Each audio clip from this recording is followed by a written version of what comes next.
Welcome back to another episode of Tailgate with the Tullys. I'm CJ. Ryan? And amidst all of the craziness with the Sixers right now, I figured this would be a good time to touch on them and just the failure over the past decade at least. hmm Yeah, no, Sixers obviously had the process period, which was most of my childhood of the Sixers just tanking, tanking, tanking. They finally had a little bit of success getting to the playoffs in more recent years, but nothing to show for it. And I think that that's an ultimate failure of the Sixers, that the whole point of the process was to build a team to make it to the championship. And when you had that team, you couldn't even do it. So I think that this is just a failure of the Sixers. Yeah, the organization as a whole, I mean, I know the NBA even looked at the Sixers as a poor organization. They weren't a fan of the process at the time. They didn't like intentionally losing. And I think it's now set a standard for all of NBA as other teams have now tried to do the same thing. The whole process came down to 2019, in my opinion. I think that was the year you had it. You had Butler, you had Redick, you had a great playing Embiid, you had Simmons playing well at that point. So I think that was the year to kind of get over that hump, and you just couldn't. You lost on a crazy shot from Kawhi.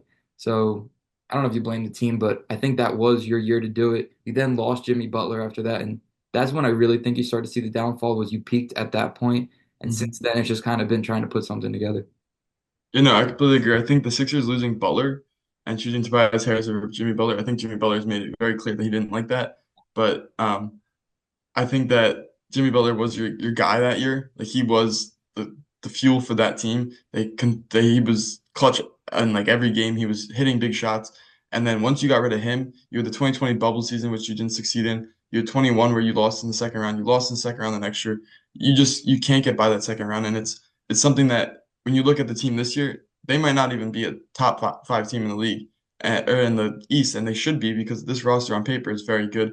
I know you just had the injury to Paul George yesterday, but that's not making a big enough difference. His like 14 points a game when he's supposed to be a star is not really. Well, I think that's pretty stat padded as well. He is not Yes, averaging 14 a game. It's like a good game kind of yes. padded that. But yeah, like you were saying, that they had the chance to do it.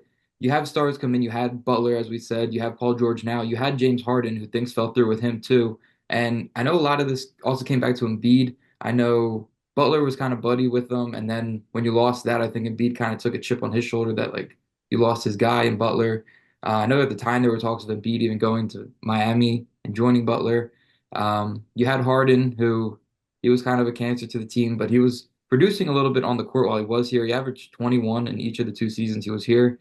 So he was at least producing for you, even though he was not the best in the locker room. You have Paul George now, who's injury prone as can be. He came in starting the season hurt, now hurt again, tweaking the same injury. So you don't know how much you're really going to get out of him at the back end of his career. He's kind of just here for the paycheck, in my opinion. So yeah, starting the season 2-12. I don't know what you can expect from this season. I know Jared McCann's looking amazing, hmm top rookie of the year. So you can build off that. You have Maxey just came back from injury. He's playing well and has played well in his time here with the Sixers. In his three seasons here, he's averaged 17, 20, and 25. So you see a great Maxey as he could be a leader for this team. And I know you want to talk about Embiid and his lack of leadership, but I think that's really hurt the team over the years as he came in as the all-star, the MVP. He is the guy of this team. Yeah, no, I think leadership has probably been the biggest issue with this team. I know with Doc Rivers, there was a lot of leadership issues. Brett Brown had a lot of leadership issues. Nick Nurse hasn't really been able to grasp these guys. I just look at it as Embiid is supposed to be your leader. He's supposed to be your star leader. He doesn't play the game. He's immature. He's too big of a Twitter troll. It's funny and all. It's just like when you look at the team when the team's successful, it's funny. When your team is continuously losing and you don't have a guy to just rely on. I look at this Sixers team kind of reminds me of the Heat team. I know I said this on the show too, but with like you have a bunch of role players that are supposed to do something, but Jimmy Butler was able to be a leader for that team and kind of control that team and get those role players in positions to succeed. The Sixers don't have a leader. Maxey's, I think, too young to be a leader.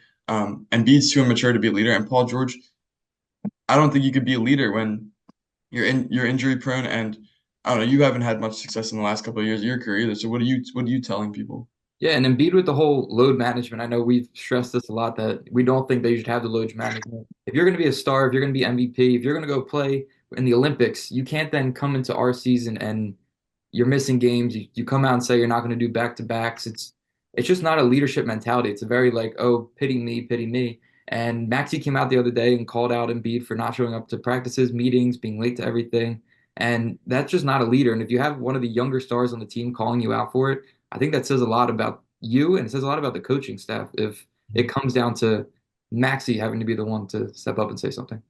No, I completely agree. And I think you have the ability, if you could ship Embiid out of here to get a good star player that maybe is not going to put the same numbers as Embiid, but can kind of work with Maxey and McCain to build something off of it. Maybe you get a younger guy, maybe you get an older guy. I don't really know what the Sixers could really use at this I point. think they probably just get picks and they'd have to restart this whole thing. Yeah. I mean, you could go capture the flag. Cooper Flag is the number one pick projected. So He's projected as the Wizards are going to probably get him at this point. yeah, but it's a lottery, so it doesn't really. Yeah. But no, I But mean, to be a 2-12 team after everything that this team has gone through to get to like a peak of market even, and I mean all the talks of even them leaving Wells Fargo, going to Trenton or going to the city. It's like there's just so much chaos around this team, and it's not even enjoyable to watch Sixers basketball. no, yeah, I agree. I haven't really even been able to watch a full game. They're just every time I watch it, they're just getting blown out or they're just looking awful. Like the beginning of the game last night, I feel like I was watching high schoolers chuck up a ball. It was so sloppy, it was disgusting. And it's like, you're a professional basketball team. You're supposed to be a top team in the East, and you're playing like you're the freaking 2016 Sixers. And it's like it's horrible.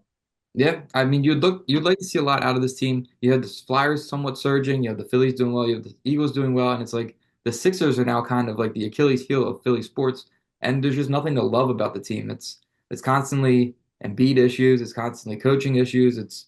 I mean, nobody liked Doc Rivers here. You had Harden issues last year. It's just a toxic team, and I don't know if they need that rebuild and restart of get Embiid out, start with this young talent, and try and reboot the entire season, team, everything, or if they could somehow piece something together and make this work.